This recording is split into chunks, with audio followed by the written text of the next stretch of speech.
Now, all right, let's move on, Ami, because finally America First is back. The Trump administration is adopting a one flag only policy, blocking US embassies and outposts from flying Pride and Black Lives Matter flags. Ami, it's stars and stripes all the way. Again, I don't know how this is a controversy, okay, right? I don't know why this is crazy. Why are you calling out and having an issue with the American flag being the only flag you're allowed to fly? The flag, by the way, which covers justice and liberty and democracy for everyone, okay? Look, quick little anecdote, if you will indulge me, Danica, for a moment. So my coffee shop across the street from where I live, love it very much, but like most coffee shops, most baristas, very left-wing. Don't know why they end up wanting to work coffee shops, but they do. I'm sure you know about that as well. And during Pride Month, they are always actually they put the Pride flag all year long, not just during Pride Month, which is totally they're able to do that. I got no issue with that. And on Juneteenth, they actually fly the Juneteenth flag. Didn't know there was a Juneteenth flag. I learned in my coffee shop there was one. Okay, fine, go ahead and do that as well. You know what they don't fly on July 4th? On July 4th, the Day of Independence, they don't fly the American flag, okay? And when I asked them, why aren't you flying the American flag today? They said, what are you, some kind of racist? That was their response. Look, this is not just anti-Americanism, right, which it is. It's also a level of self-hatred, right? That's really what, if you want to put them on my psychologist couch, right? I'm not a psychologist, I just play one on Sky News Australia, but that's what it is. It's self-hatred. And, you know, I find it so despicable that the Biden administration, which of course said you can fly different kind of flags, and specifically said, right, the Biden administration specifically said to US embassies, you could fly the BLM flag. The BLM flag, which is responsible for destroying over $5 billion in property across America, responsible for dozens of deaths, Danica, including police officers. But that was okay? But now we have a new president, and there's, hey, you know what? It's moral cleanup in aisle 5, please. And that's what this president is doing.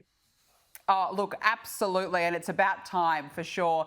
Now, look, the Pentagon will begin deploying as many as 1,500 active duty troops to help secure the southern border in coming days, putting in motion President Donald Trump's plans to crack down on immigration, and it remains to be seen if they'll end up doing law enforcement there. But, Ami, I mean, this was a mandate that Trump was elected on to crack down on immigration. So how important is it that this next administration actually succeeds in doing so? I mean, it could be more important. I mean, this is why the Trump administration won, right? It won on the economy, #1, and a close #2 was immigration. When you let millions of people in this country, there's going to be a price to pay, and the price was this administration losing the election and Donald Trump winning. Let me see if you recognize this person. This quote. Yeah, there's nothing else I can do within my power to secure the border. Now, you may not recognize the person. I wasn't swallowing my words, right? I wasn't dribbling from my mouth. But that's essentially what Joe Biden said when asked why you're not securing the border.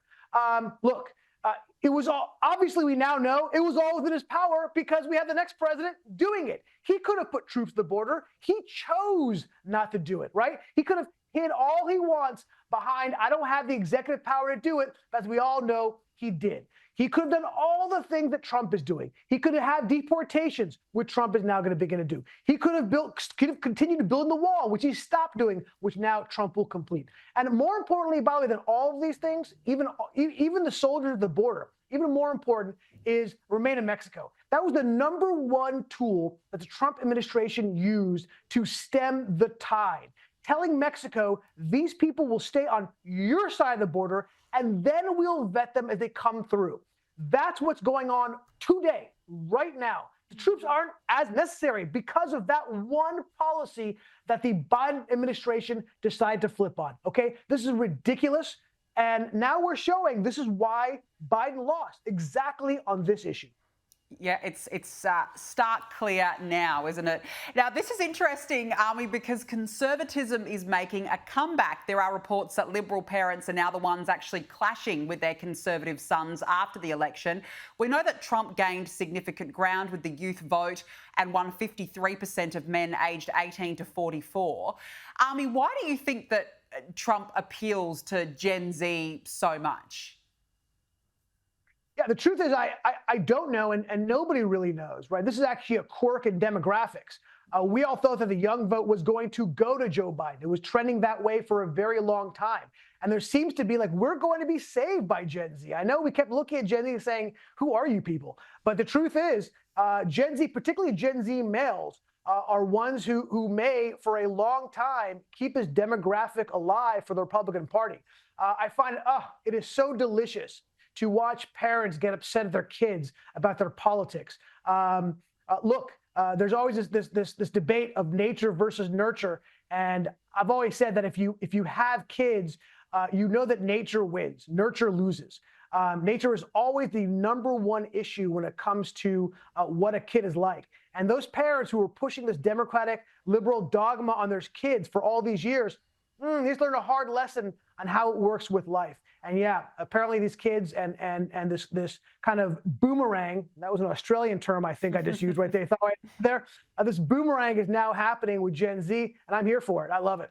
I love it too. It is an Aussie term and you're spot on. It's so good that the younger generation are now sponges and wanting to learn.